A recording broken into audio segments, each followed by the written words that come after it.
have significant social and emotional disabilities, our students who are most, who receive the most support through our EL programs.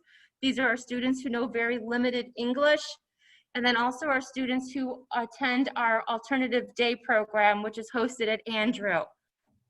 So last week we invited close to 160 students to return back to school starting this week, and out of the 160 students, about 100 students took us up on that offer into these programs. So the students have started today without incident. I would like to report it's been a very successful return. We are thrilled to have the students back in the buildings. It's nice to have life being breathed again into our buildings.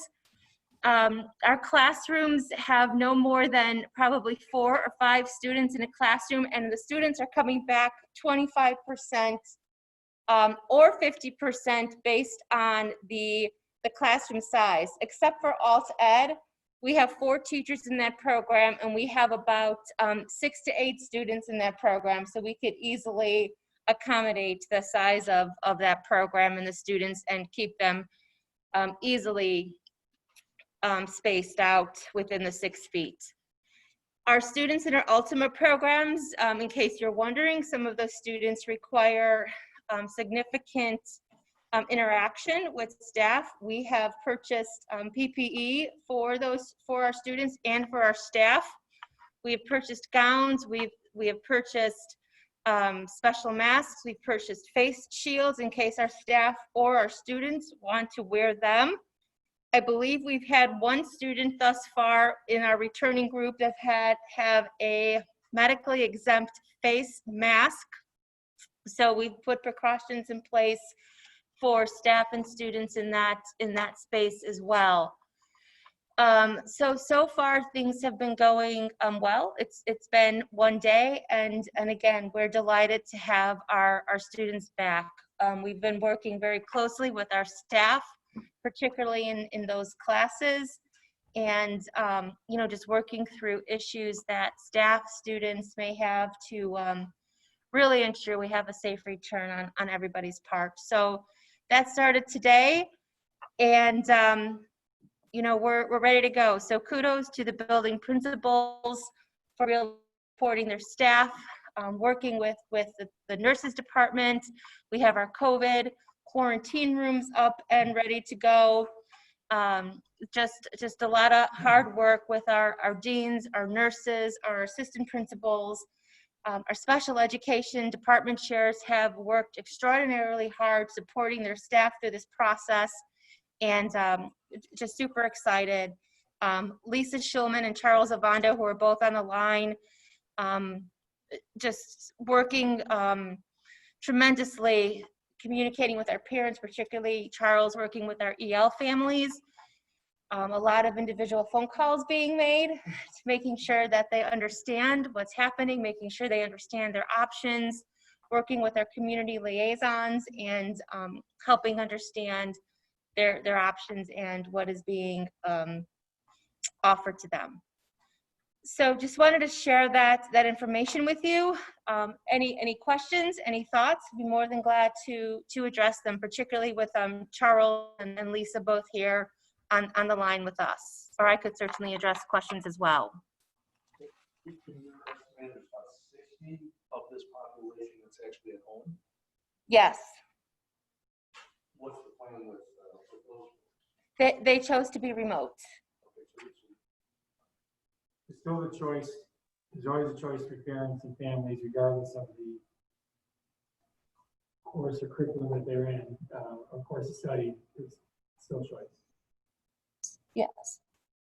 Do they have any leeway if they change their mind? Yeah. So the question is, what's happening with the 60 students or so that are at home, and can they change their mind? So ideally, it's hard when students change their mind, but we can't legally say no. If you change your mind, of course we'll welcome our students back.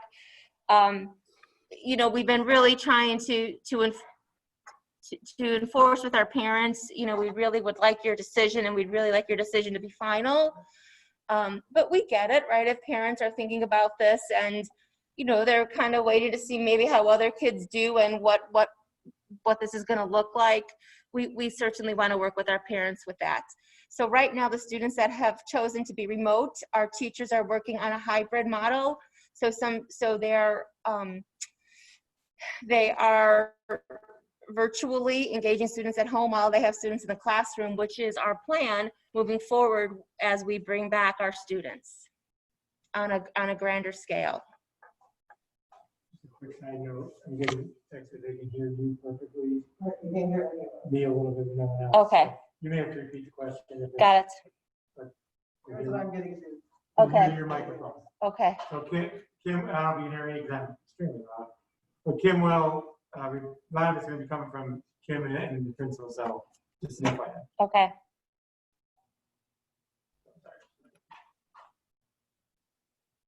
Do you want to go to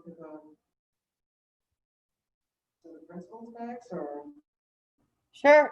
If there's no other questions on the transition plan, Bob, Jen, and Eric, I know the committee would love to hear a little bit about how things have been moving along in the buildings with our staff and with our virtual learning that our students have been engaging.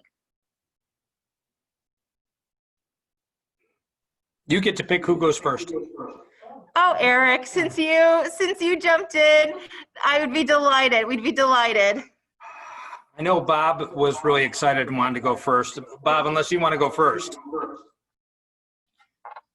I defer to the senior principal of the group. Oh, thank you. All right. Welcome everyone, and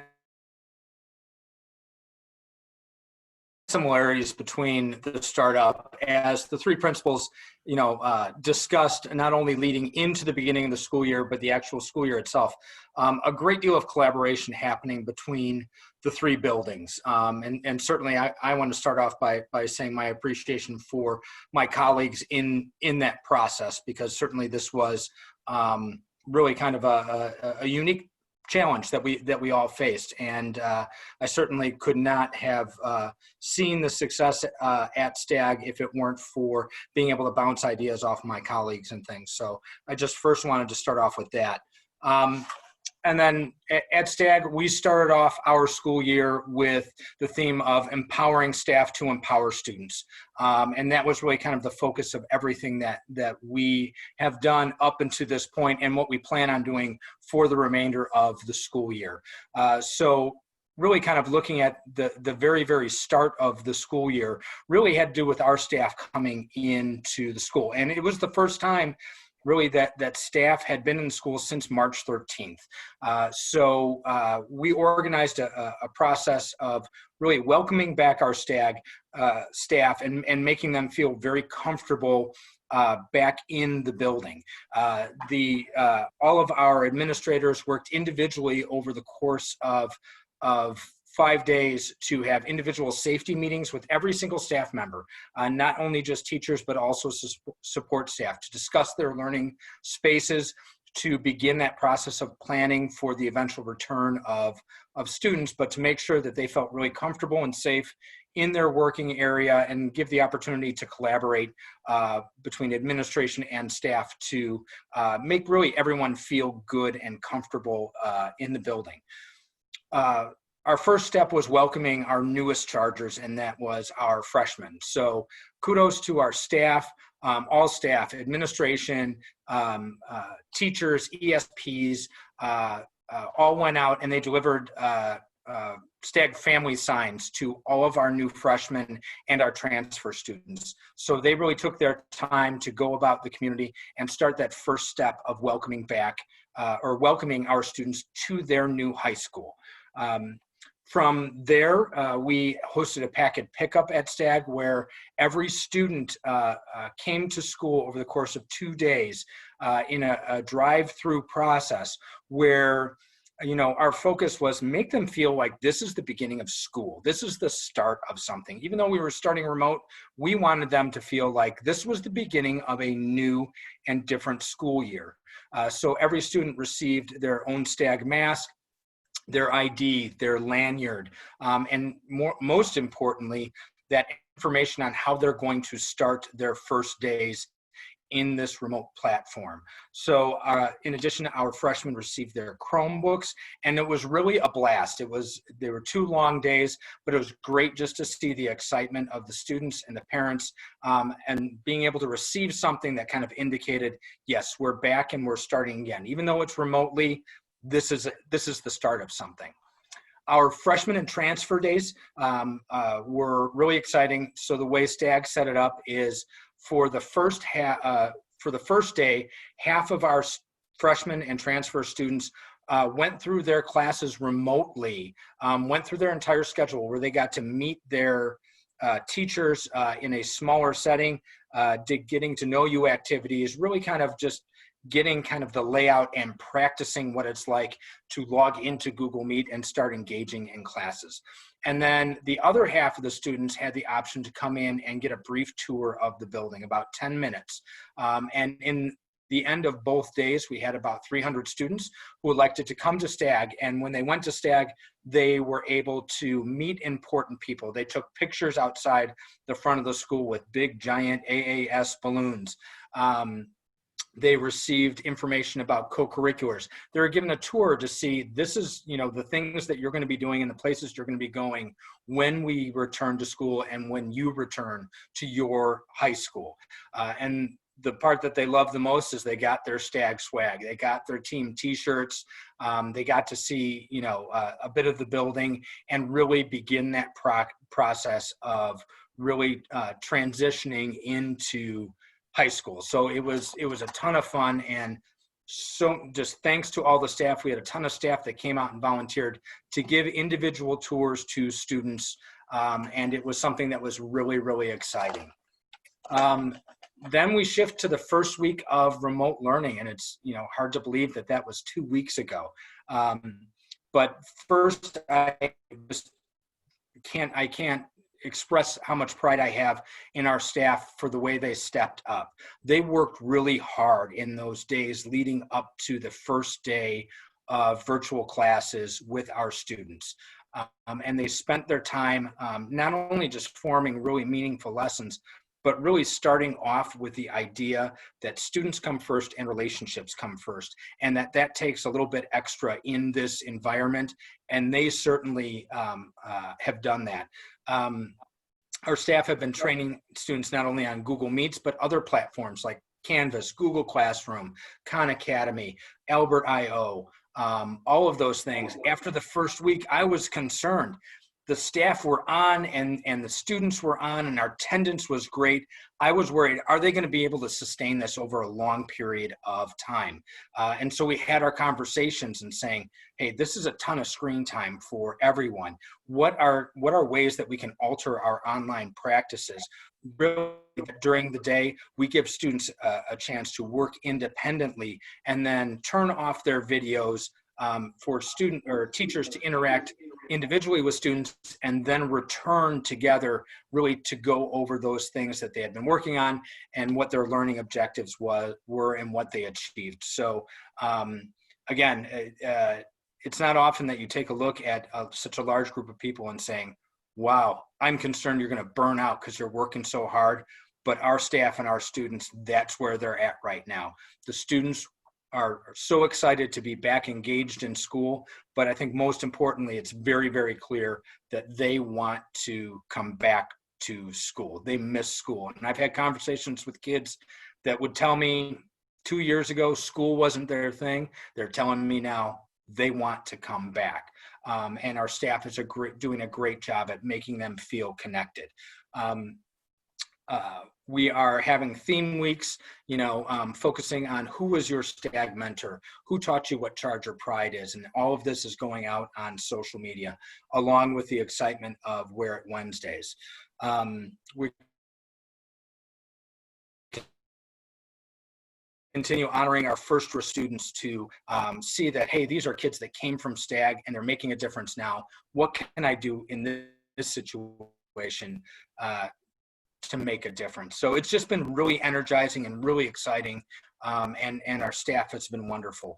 Today was, I would say, the best day. We actually got to welcome students back to STAG. And I can tell you that leading up to this, our teachers have been so focused and excited about students returning and on making it work on that first day. All last week, that's all I heard about was hearing, thank you for the opportunity. We miss our kids. And today, it's exactly as we expected. Students came back to STAG. They were excited. They were thanking us. And to quote one student in the Ultima program, "STAG's my favorite place. I missed it so much." And it was just absolutely awesome. So just kind of that's it in a nutshell, as quickly as I could talk. But it's been a great start. Students and staff are working super hard, and I'm very lucky to sit in the principal's seat and see all this happening. Really kind of the best of human nature and the best of STAG High School has been shown these last 3 weeks. So all things good.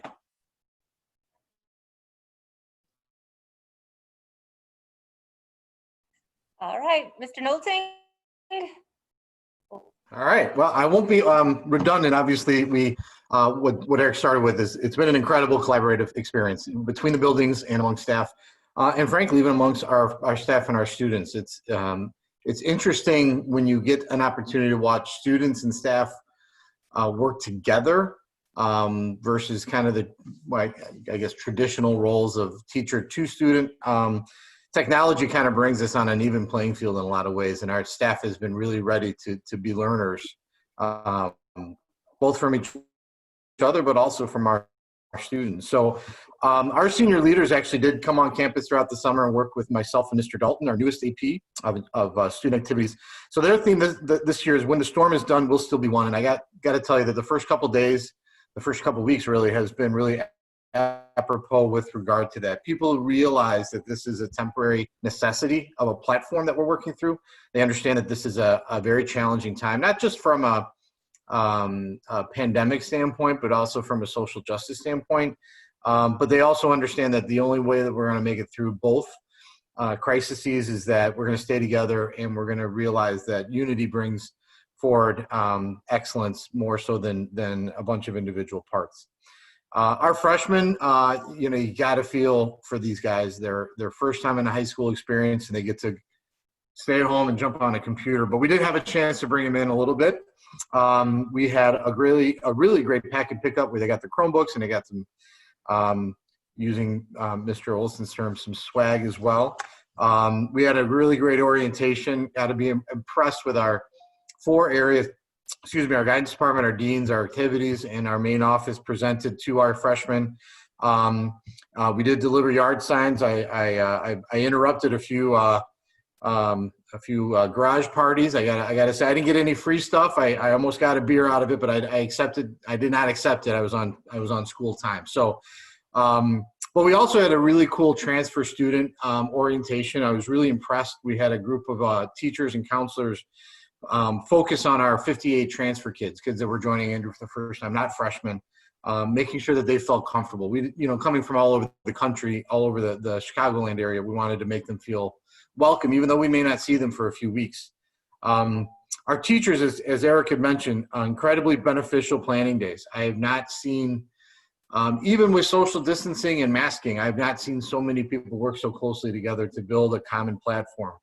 To see all of our staff really jump into Google Meets and decide that we needed one platform for kids for continuity's sake, to have 2 learning management platforms, Canvas and Google Classroom, really helped the communication and really helped teachers learn from each other on how to deliver instruction.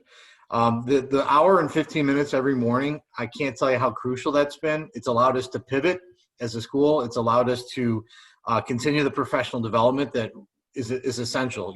Each and every day people are learning some new aspects and sharing it with each other. And our PD model is very horizontal. It's very much teachers teaching teachers, and that's great to see. And it'll continue, I know, as we continue to evolve.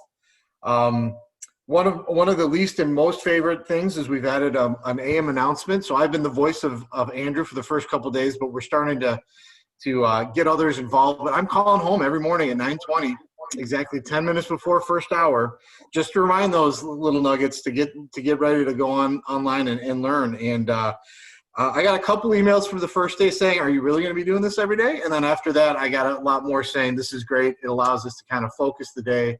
And it's crazy at all of our houses. You know, we have kids of various ages. Some of our families are working out of the home. So this kind of is a nice wake-up call for some, not all, I can admit. Had a great meeting with our parents and our student school improvement committees last week. Got a lot of great feedback.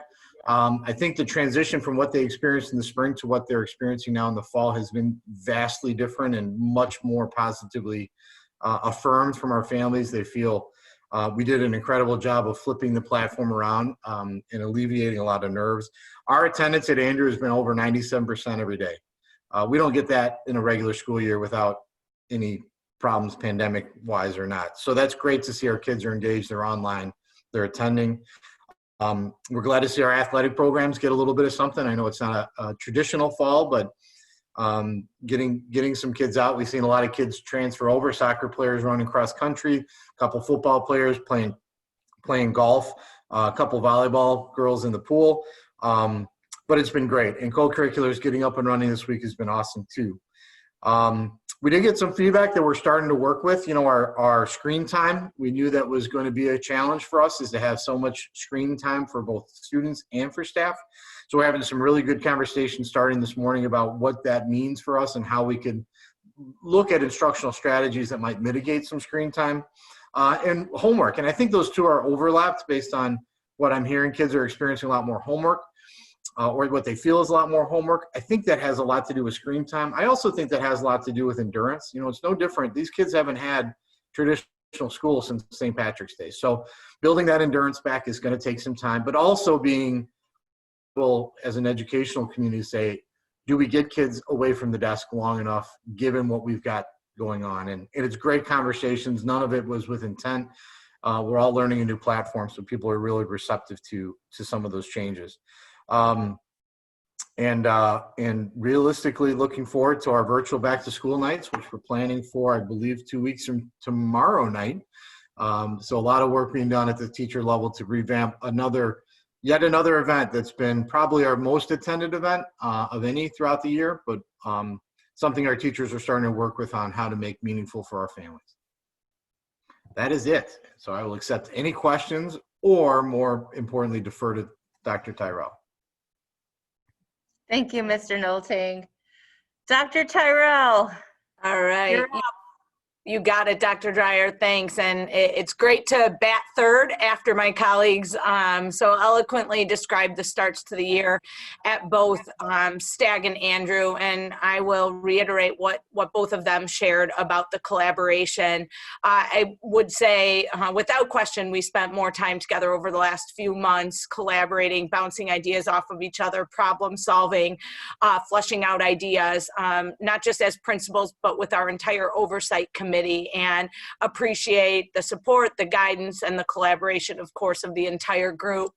At Sandburg, we started out with a great 6 days with staff, and I'll certainly share about kind of what the first days looked like for students, but I'll take a little bit different approach here since you've heard about a lot of those student events and talk about kind of the professional development that unfolded at Sandburg over the course of the first 6 days. I truly believe that one of the best things that we did in developing the D230 Proud Reopening Plan was extend the Institute days at the beginning of the year and add remote learning planning days. It gave us an opportunity to talk about all of the necessary functions, the instructional functions, the planning functions, SEL, equity, safety, facilities.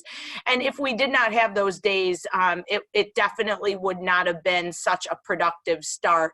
But on the very first day, we had the opportunity to meet virtually with the entire Sandburg staff, and we talked about our theme for the year, which is win the day. And we talked about the fact that winning the day in 2021 is going to look differently differently than winning the day in any other year. Certainly, we understand that everybody feels differently, that there's going to be challenges. We encouraged our staff, and we're doing the same with our students, to embrace those challenges as opportunities. As always, we can't necessarily control what happens, but we can always control our response. And I believe that our staff, our students, and our families have responded in such an awesome way early on here in the 2020-2021 school year. When we started with our planning and institute days, we really took a strategic approach. So we had some large group sessions, some small group sessions, but ultimately, we had the opportunity to talk SEL. Our social workers, our psychs, developed under Dr. Dreyer's direction some outstanding presentations for our staff. And each of those presentations was a little bit different. One of them was geared on students and supporting our students through these difficult times. And another was focused on staff and staff mental health and career sustainability. So all of our staff had the opportunity to attend both of those presentations, which was outstanding.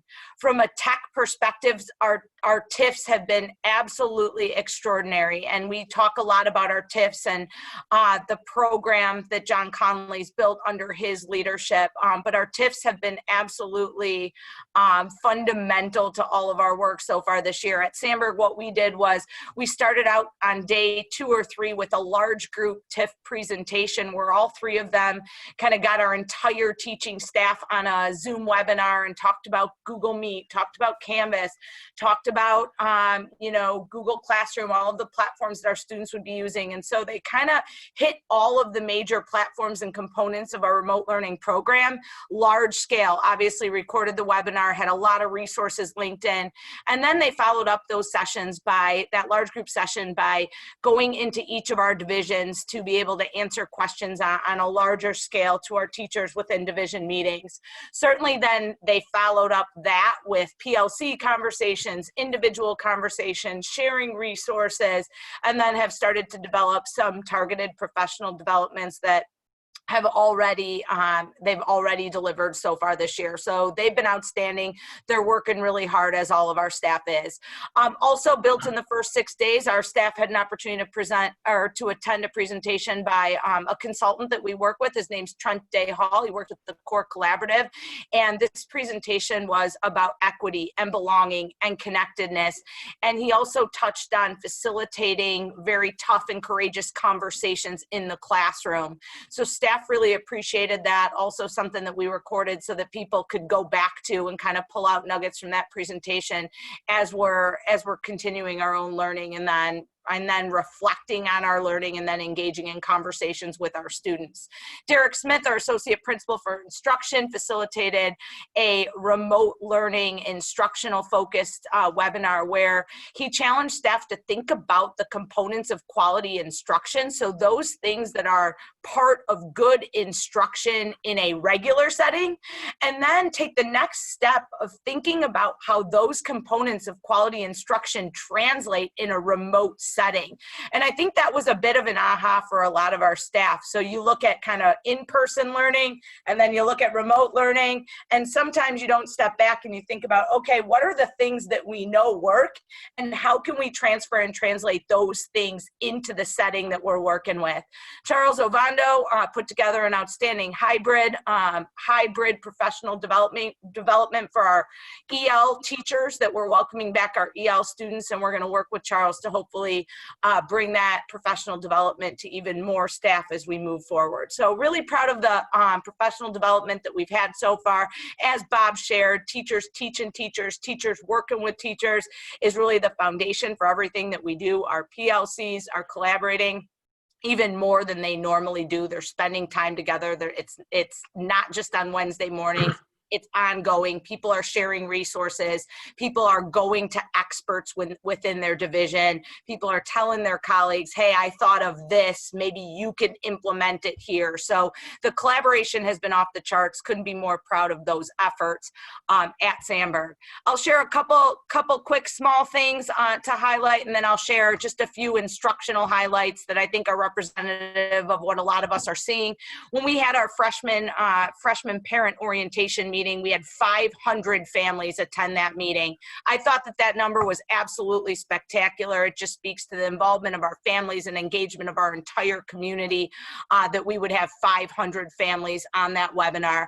The next day when we had our freshman student webinar, couple components that I really liked. We talked to our freshmen about our scorecard effort that a lot of you have heard about through our SIP presentation. And in that very first interaction with them, we made it interactive, and we asked students to share, hey, what's an academic goal that you have, and what's a citizenship goal that you have for your Sandburg experience? And they put it in the chat, so we were able to archive all of that and follow up with our students based on kind of what they shared with us in their initial Sandburg experience that certainly looked different than most of our students' initial experience. One of my colleagues mentioned the co-curriculars are back up and running. We're going to run, starting tomorrow night, a virtual co-curricular fair. So each and every one of our co-curriculars at Carl Sandburg has a 10-minute slot. Students have the schedule. They can pop in to the kind of orientation fair format, meet the sponsor, meet other students in the co-curricular, learn a little bit about the essence of that group, what they do, and how that's going to be converted to a remote platform. So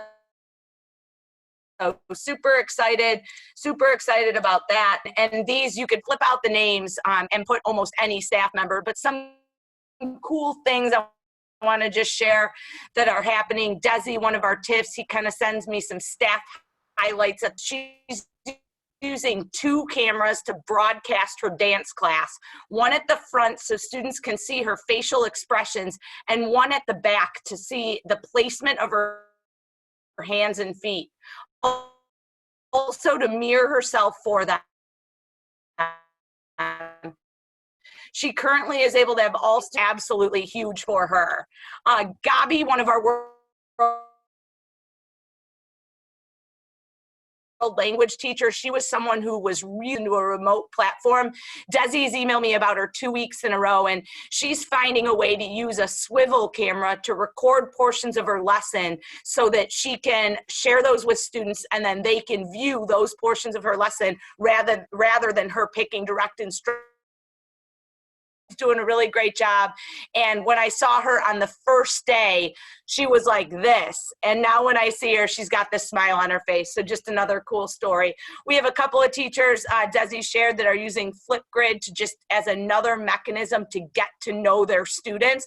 Flipgrid's a great tool to get a short video from your students submitted. It's a great assessment tool, but it can also be used to make connections and develop relationships and learn about students' likes and interests and things about them beyond kind of their academic experience. So we have several people that are doing that, and really proud of our staff that are taking a leap and playing with Google Meets breakout rooms. So it can be intimidating. You got kids working collaboratively kind of in their own meet, and you as the facilitator or instructor are popping back and forth, but really proud of those efforts. So those are just a few examples. We can shift the names out. We could shift the schools out, Our staff are doing amazing things, whether it's our instructional staff, our support staff. We've tapped our dean's aides and our DC secretaries and our sped aides to help us with packet pickup and resource distribution. They're jumping in where and whenever necessary. Everybody's working hard, and we appreciate their efforts and just appreciate the way that we're moving forward and providing quality learning experiences for our students. So thanks for giving me the opportunity. It's been really fun. Couldn't be more proud of our entire school community.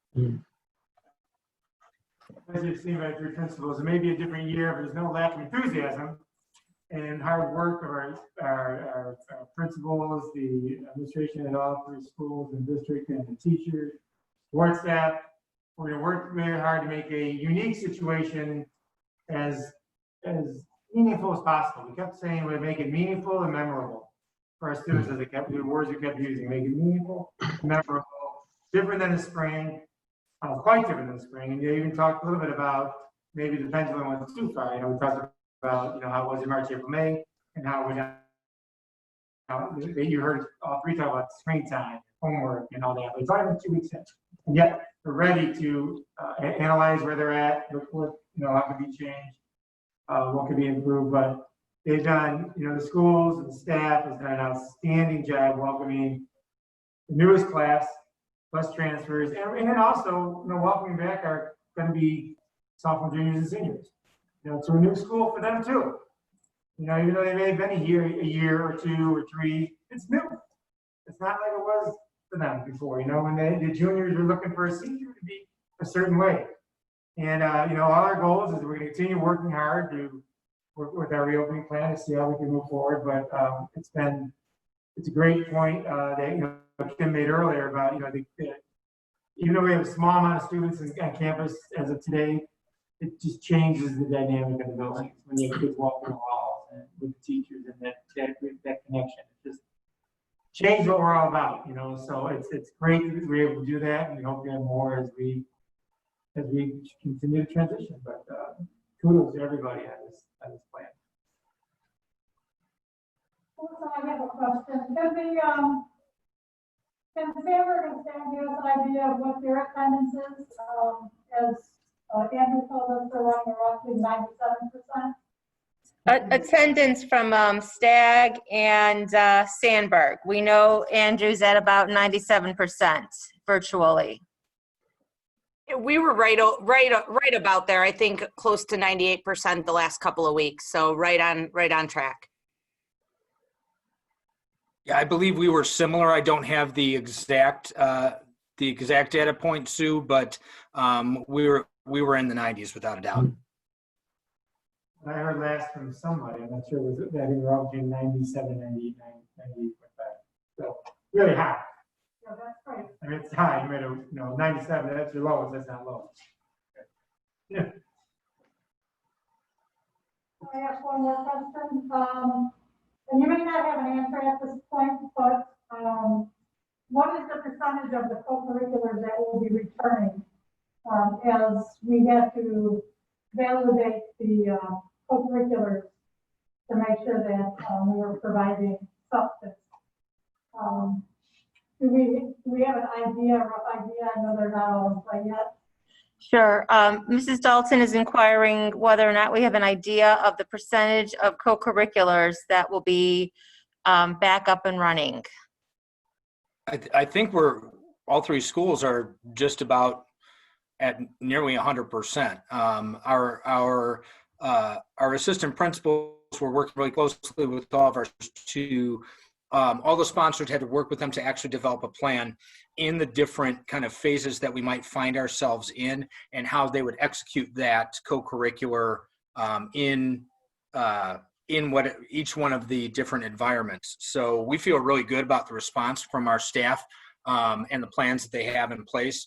And just because we've just opened up the co-curriculars, now we're going to start tracking how they start to fill up. I believe one of my colleagues had mentioned that a curriculum fair was coming up next week. I know Stagg is, during advisory, is doing a co-curricular fair as well, as I'm sure all 3 of us are doing. So kudos to our staff for coming up with really great plans on how to create these experiences, meaningful experiences for our students, no matter what stage we're in or what phase of the Restore Illinois plan we're in. Thank you. That was very, very important. It was very important to get any kind of co-curricular, any kind of clubs up for those kids, to give them that connection with another adult and with each other. So I'm proud of the assistant principals and how they got there.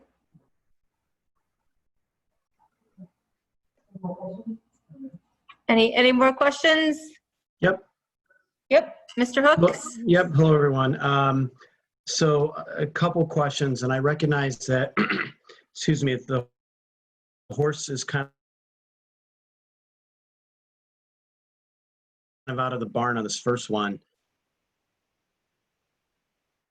But given the original include a independent learning Wednesday, was there ever any consideration for the current fully remote schedule to have an independent day perhaps tucked in between on a Wednesday? And you'll see where I'm going with this. My question then kind of flows to Jen and to Eric and to Bob. How do you think the students are doing with all the screen time? And who was it? Bob, I think you mentioned the word endurance. And it kind of just stirred me a little bit thinking about like, okay, is this like, you know, they just got to do it more. And then, you know, 5 days a week on the laptop for 7 hours a day, then you'll build up that endurance. I'd have to think about that a little bit more. You guys talked about time away from the desk. You know, do we feel that there is enough balance? And I don't know what the right answers are. Certainly I have a junior student at home who's a really good student who's struggling with the load of the screen time. You know, I know for me, professionally speaking, 2 hours a day on a Zoom call, I'm spent. That's enough. And I know all that's been validated and figured out, but I'm just kind of curious. And again, I think as Dr. Gay, you know, spoke to, I certainly appreciate all the hard work you guys are doing to make a abnormal situation normal. But I was curious if you could kind of speak to kind of getting behind some of the layers of the onion and what you're hearing, you know, about the students with the added screen time, because I know it's something that we're struggling with a little bit right now. And again, you see why I asked the original question about sort of the independent learning Wednesday. So anyways, I'll just kind of throw that out there for whatever feedback or comments you have. If you don't mind me starting with Mr. Nolte? just to put the context of the word endurance that I did share. I was really tailoring that towards what the feedback was regarding homework, not building up an endurance for screen time. So Okay. just to clarify that. So Yeah. I do think that what you brought forward in terms of screen time and the mode that we have used in the first couple of weeks, starting kind of today after going through a few weeks of getting that feedback and really talking to teachers. You know, just to be honest with you, I think we really responded to the feedback we got from the parents through surveys and even through some summer focus group discussions that there was a lot of frustration over what they felt was a complete lack of scheduled engagement, Sure. if you will. So what we've probably seen, and I think our staff are willing to open up the discussion now, is, you know, we saw a correction. The tools are that the teachers have that you heard obviously a lot about from Eric and Jen and I with regard to teaching teachers how to teach online and having teachers teach each other. I think what we need to do and what you'll probably see is an evolution in this online platform so that students are learning a little bit more independently, but we still want to remain with the check-in, check-out process, at least for the time being, because we do a situation where last year we were getting a lot of folks frustrated over the fact that, you know, their kids were up till 3, 4, 5 in the morning, not waking up until afternoon. Sure. Because there was Makes not sense. a specific attendance obligation. The model is, I think, really contingent upon, and I don't want to lead into a different topic, Dr. Gay or Dr. Dreyer, but the model is also contingent upon our readiness to evolve into stages 2 and 3. So part of it is once we get to stage or once we get to that preparedness level, to have a rich dialogue about the fact that how do you teach now with kids in the physical space, in the room, and also kids that'll be at home, which is what our stage 2 and 3 model would prescribe to. And how does that affect things like screen time? So there's a little bit of a tipping point now because where we're at with our evolution, but I just wanted to make sure I quantified. I don't believe screen time and endurance are correlative. I think that we have to tap it down. But I do think the endurance with homework is something we're just taking a look at. Our kids just not prepared because they haven't done it with the extra time. Is there more time than what we should be doing with homework?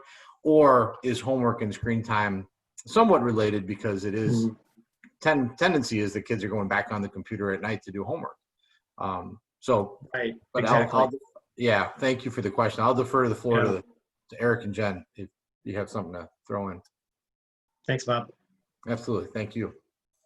I just want to just acknowledge Robin Murphy also has a similar concern along with homework as well. So after the screen time, more screen time than with homework.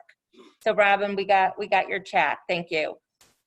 I just wanted to add real quickly, when we go to stage 2 or 3, Wednesday was a fully remote day. I'm not sure if it was independent learning day on Wednesdays. I think it was just a fully remote day, but we are, so yeah, we are looking at the plan at all times. But I think what the principals and what we're seeing is you're 100% right. There was such a shift from March, April, May to now, and it's always the first couple weeks of school is always taxing. Just that starting to get to feel what the right balance is. So I think we're trying to balance. Yeah, maybe it was a little bit, but I love the conversation. I love the honesty. I love the sharing.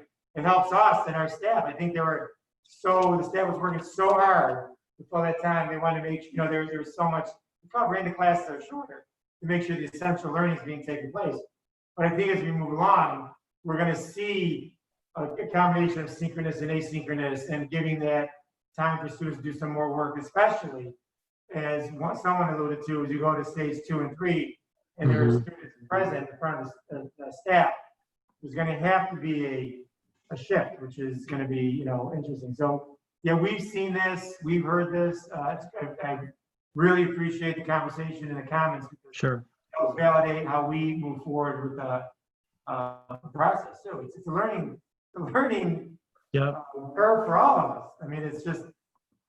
It's different taking one online course than taking 5 online courses or 6 online courses for us, but Right. I think it's just reassured that this is something that we are looking at, oversight committee as well as the buildings as well. Thank you. Thank you.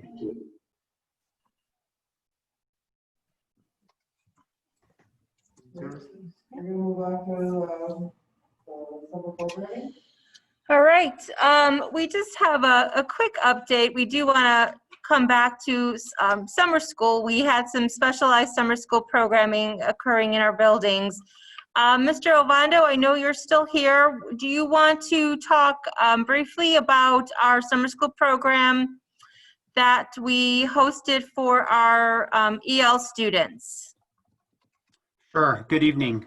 Can everyone hear me? So this summer, I believe it's the first time we offered EL4, our English, essentially our ESL English class level 4 in the summer, as a way not really to replace what's done in the school year, but to provide an extension of learning throughout the summer. Being sort of the first time that we'd done it in this way, we were excited that we did run a full section in the first session, and that's initially what we had planned to do. It was kind of exciting. I talked to Amal Abdelatif, the teacher, and kept tabs with her throughout the summer as it was going along, and she talked about the high levels of engagement, which we were pleased with, particularly because we'd come off 2.5 months of remote learning, and weren't sure how that transition to summer school would go. She reported kids were connecting to their Zoom required discussions every single day. Kids were very highly engaged. I mean, they were talking about Othello and making connections to events in the summer. So she was really excited about that. And the icing on the cake was at the conclusion of that first session, her students were wondering why there wasn't a second session offered. And so through a couple of furious texts back and forth, we were able to go ahead and offer a second session of EL4. And we had a majority of those students who had been in the first session sign up for the second one. So it was a really successful experience for our kids. It kept them connected to their language development throughout the summer. We also had an EL resource class with another teacher available to any EL student who was taking any other summer school classes. And it was a resource where they could connect with a teacher and that could provide them with language support. So we were really pleased with what we were able to offer. And are looking forward to expanding our offerings in summers to come. Thanks, Mr. Ovando. Ms. Schulman, would you please review our ESY program? Sure. So we started with 38 students in our Ultima program for ESY, which is a pretty decent sized number compared to the years past. I know there was some concern with parents having a fully remote option. But once they found out how we tailored it to the students' needs, they were very happy with how we move forward. So each year we post for the Ultima teachers for summer school, but some of the summer school teachers aren't necessarily the students' teachers during the school year.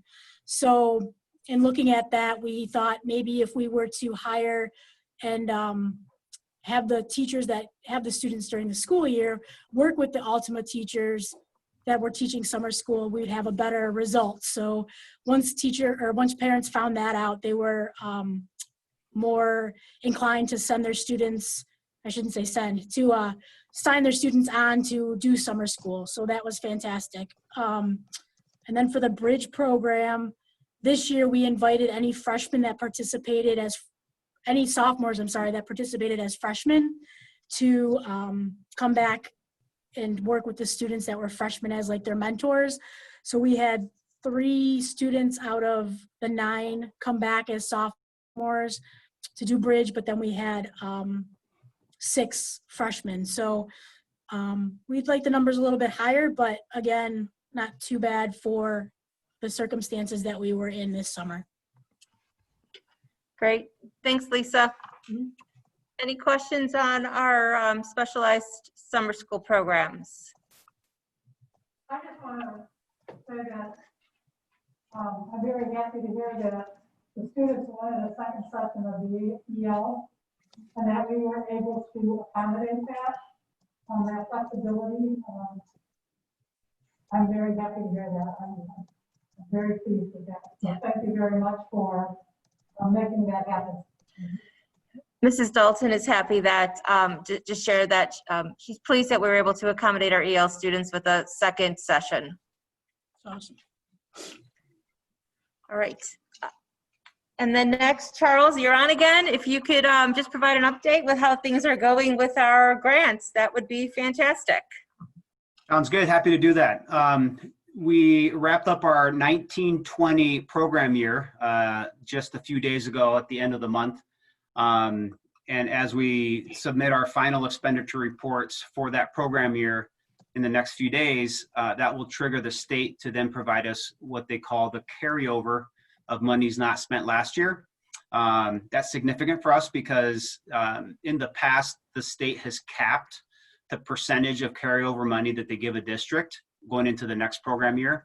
But due to COVID, it looks like the state is going to be removing that cap. So we are anticipating a larger amount of money coming back from last program year into this next one. The Title I and Title II consolidated grants, they have been written, they've been submitted, and they have been approved. So that puts us in a really good position, knowing at this point of the school year that how we have intended to allocate our monies for this program year, that we're good to move forward with that. The majority of our allocation goes to our intervention specialists. So that would be reading specialists, math specialists, academic mentors, a social worker, and a guidance counselor that are shared, that are located, of course, at Stag and at Andrew High School. We also have an assistant to the grant manager that is playing a key role this year. She's housed at the district office with us, but one of the things that we're really looking forward to is being able to enhance the efficiency of our office and enhance the coordination and the cooperation between the 2 buildings that receive Title I funds. Title II is aimed really at improving the quality and effectiveness of educators, so that includes all of our certified staff.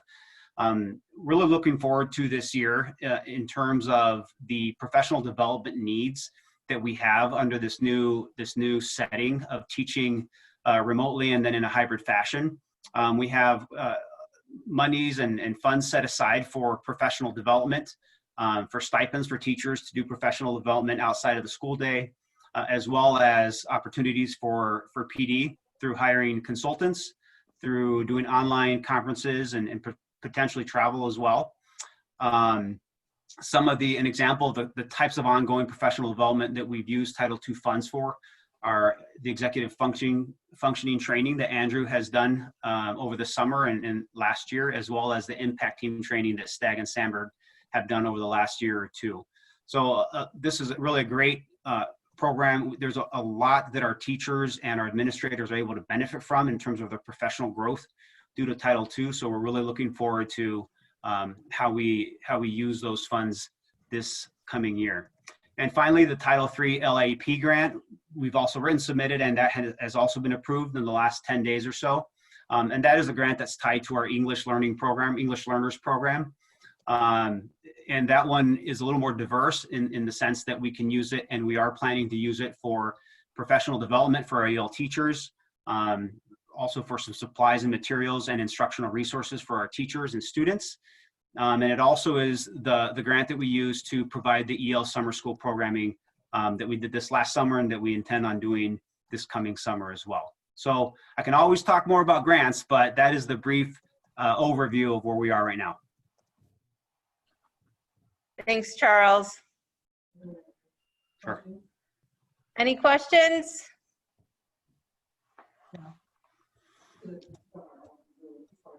Yeah. Okay. Policies. Lovely policies. Two comments on the questions on the policies that are submitted. I'm gonna zip down to them, and if there's any other questions that anyone has, we could address them. But on 7190 AP5, I'm actually going to not include this policy. It's actually the IASB's recommendation, but the one we have on file is one that the one we currently have in our own system is one that that we actually wrote ourselves, and it's a little bit more spiffy, and it accommodates our use of Chromebooks, and it's a little bit more friendly to kids per se. So we're actually not going to approve this or bring this forward. Mr. Saratori, God love him, he reads all of our policies. So he's like, we should take a look at this. I did, and noted that we have our own policy for our electronic devices. So it's going to be yanked, and we're going to stick with the one we have. And then there's just another tweak in one of the policies that's here. It's on page 69. Some of the new policies that are coming in reference, if you have your policies on the website, do this. If you don't, you need to do, blah, blah, blah. So this one is a reference to if you have your own website. So we're just gonna clean up that language and take out the language that is talking about, we don't need to include it if we don't have a website because we do. So if you look at F on this page, we're just going to have it state a statement that it'll just read a statement that the district must publish the written agreement on the district's website, period. So any other comments or notes or questions about the policies that are included in this month's packet? The very first page on the website was the spelling corrected. The district was spelled wrong. If you go on the very first page of the draft. The very first page of the draft document. It's like the cover page. It says district policies, but districts spelled wrong. It was the cover page of the whole package. The whole packet. Whole package. Our last board meeting. Oh, then maybe Lisa fixed it. It's not on this page here. No, it's Oh. on the district website. Oh, okay. Yeah, but it's gonna work. It's on the district. It's on our district, okay. website. You'll check that, okay. We'll take care of that, okay. Anything else, friends, from my friends on our Zoom meeting? I would just like to say thank you so much for listening to our concerns today. On behalf of my daughter, she appreciates it very much. And I appreciate you always taking the time. And Mr. Nolting, every morning at 9:20, my phone rings on my desk at work and I'm like, good morning, Mr. Nolting. So it's like, I love it, he loves it, and I appreciate it very much. Thanks, Robin. Sure. Thanks, everybody. Okay, Thank you, everybody. all right. Mrs. Gracias, I'm gonna bring this over to you because I know you like to send people off, and you could do it nice and you don't need to scream. There you go. Hi, everybody.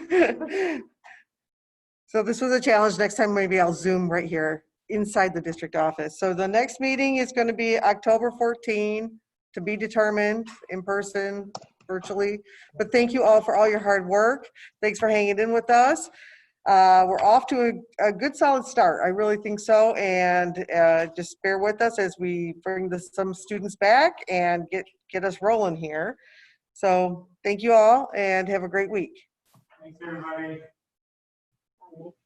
Good night, all. Good night, all. Hi, everybody. Nice to see everyone. Everybody, Bye. thank you.